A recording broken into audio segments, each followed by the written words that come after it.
What's up gamers, DreamcastGuy here, and I just got done watching the final press conference of E3 2017, and it was Nintendo absolutely murdering it. Holy heck, that is how you do a conference. It was surprise after surprise. Let me talk about the thing that has me absolutely freaking out the most. Metroid Prime 4.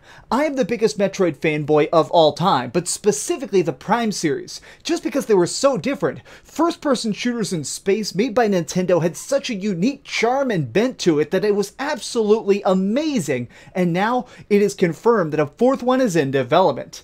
Even just seeing a logo, I am already fully hyped for this. It makes me extremely glad that I own a Nintendo Switch. It was so cool that the entire conference focused solely on the Switch. They knew that this is their new piece of tech and they really need to focus all their efforts on it. They also announced that there's actually going to be a new Pokemon that is currently being built completely for the Switch. It's not going to be on 3DS, it's not going to be cross-platform, it is made from the ground up only to work on this happy little thing right here.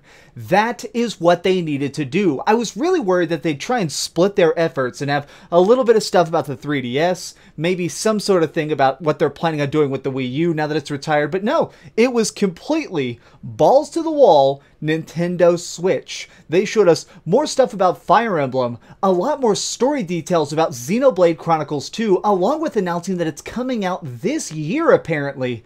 When we saw more of it, it looks like it's going to be an epic journey to try and get to this place called Elysium. It's this humongous world tree that apparently the ancients lived on.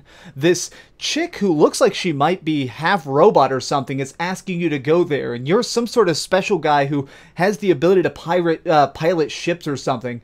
It looks so intense. More than anything, I'm just super happy that it looks like the worlds are still really massive. That was something I absolutely loved about the original Xenoblade Chronicles, is that the maps were mind-bendingly large, and it looks like they're keeping that in a perfect big way.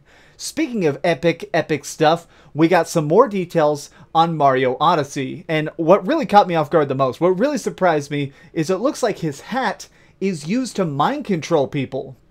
Okay, so in the trailer, we see him throwing his hat into a Goomba, and then he's walking around as a Goomba. We see him throw his hat onto a bullet bill right as it leaves a cannon, and then he starts flying around the level. We even see him go into a Tyrannosaurus Rex. What the hell kind of drugs are you doing, Nintendo? Because I think I need at least 5 shares of it. This is the insanity I wanted. This is everything I could have dreamed of from the conference. Especially because they actually showed off a new Yoshi and a new Kirby game. The Yoshi looks a lot like Super Paper Mario. It's 2D, but with a lot of 3D mechanics. For example, it shows him, like, the whole level's like 2D, and it's like a big piece of paper, and then we see him, like, go through a door, and the whole paper flips around. So there's basically, like, a hidden level in every level. So to solve certain puzzles and stuff, you'll be jumping back and forth to the background, which I literally mean the back of the ground. It looks really cool, but other than that, it's just a classic Yoshi, which I'm totally fine with. Yoshi's Woolly World was cool, and it just kind of looks like it's Yoshi's Woolly World, but more and with double the layering. For the Kirby, it looks like it's going to be kind of very co-op focused. At the start, it's just Kirby going along, sucking stuff up and using elemental powers. But then we see him throwing hearts and taking control of enemies, making them join his party against their will, and then using their powers to have different puzzles solved. But later on in the demo, we see that it actually says player 2, player 3, player 4. So I'm not sure if these are going to be separate modes or if the whole game is built to be co-op, but you just have the ability to recruit random bad guys to help you in your mission. This was a very short showing, but it hit all the right marks.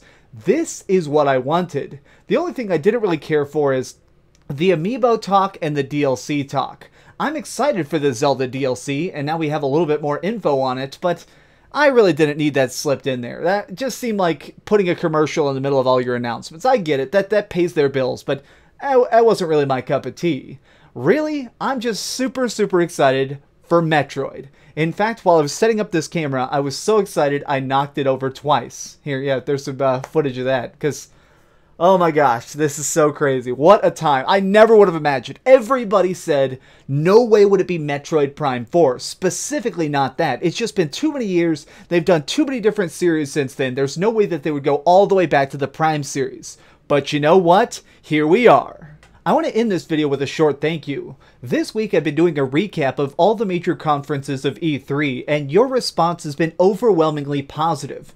I've gotten probably 2,000 nice comments. People saying that my coverage is their favorite thing to watch this year, and that they thought it made the whole thing better for them. So thank you for all the nice words. This has been such a fun experience, and I'm glad that Nintendo decided to end it with a bang. Thanks so much for watching, gamers. This has been DreamcastGuy with another video. If you enjoyed this, please give it a thumbs up, share with your friends, and subscribe if you haven't already. But do me the biggest favor of all and keep dreaming. Also, if you're curious about any of my other videos, specifically check out my Xbox video and my PlayStation video. They're a little bit more controversial, but man were they fun to make. Man were they fun to talk about, but they don't quite hold a candle to this masterpiece.